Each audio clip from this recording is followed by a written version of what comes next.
ഇന്ന് മത്തിക്കറിയാണ് വെക്കണത്. വെളിച്ചെണ്ണ ഒഴിച്ച് ചൂടായ ശേഷം അതിലേക്ക് ഉലുവ ഇട്ടിട്ട് നന്നായി മൂപ്പിക്കുക. പിന്നെ കറിവേപ്പിലയും കൂടി ഇടുക.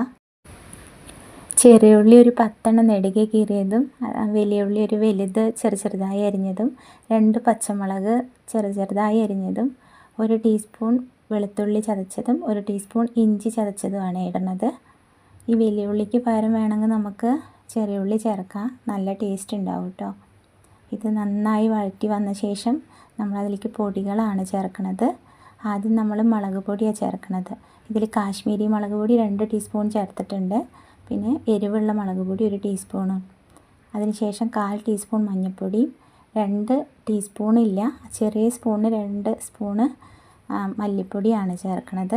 ലോ ഫ്ലെയിമിൽ വെച്ചിട്ട് ഇത് നമ്മൾ നന്നായിട്ട് മൂപ്പിക്കണം ഈ പൊടികൾ കേട്ടോ.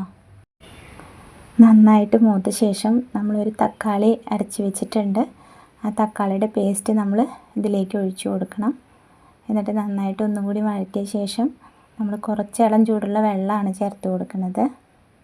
അതിനുശേഷം നന്നായി മിക്സ് ചെയ്തിട്ട് കുറച്ച് കറിവേപ്പിലയും കൂടിയും കൂട്ടിയിട്ട് നമ്മൾ ഇളക്കി കൊടുക്കുക. എണ്ണ നന്നായി തെളിയണ വരെ വഴറ്റണേ. കുറച്ചും കൂടി ചൂടുവെള്ളം നമ്മൾ ചേർക്കുന്നുണ്ട്.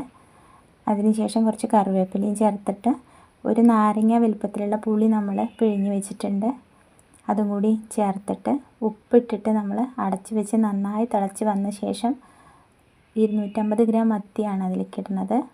ഇത് അടച്ച് വെച്ചിട്ട് നമ്മൾ തിളപ്പിക്കുക. ഇടയ്ക്കിടയ്ക്ക് ഇളക്കി കൊടുക്കുക. നന്നായി കുറുകിയ ശേഷം കുറച്ച് വെളിച്ചെണ്ണയും കറിവേപ്പിലയും കൂടി ഇട്ട ശേഷം നമുക്ക് വിളമ്പാം. ഇന്നിവിടെ പഴുത്ത മാങ്ങ ഉപ്പും മുളകും വെളിച്ചെണ്ണയും ഇട്ട് ഉള്ള പഴുത്ത മാങ്ങയും മുരിങ്ങയില ഇട്ടിട്ടുള്ള മുട്ടത്തോരനും കൂടി ഉണ്ട് ഇന്നത്തെ സ്പെഷ്യൽ കേട്ടോ. നിങ്ങൾക്ക് ഇഷ്ടമാവുകയാണെങ്കിൽ ലൈക്കും സബ്സ്ക്രൈബൊക്കെ ചെയ്യണേ. Thank you.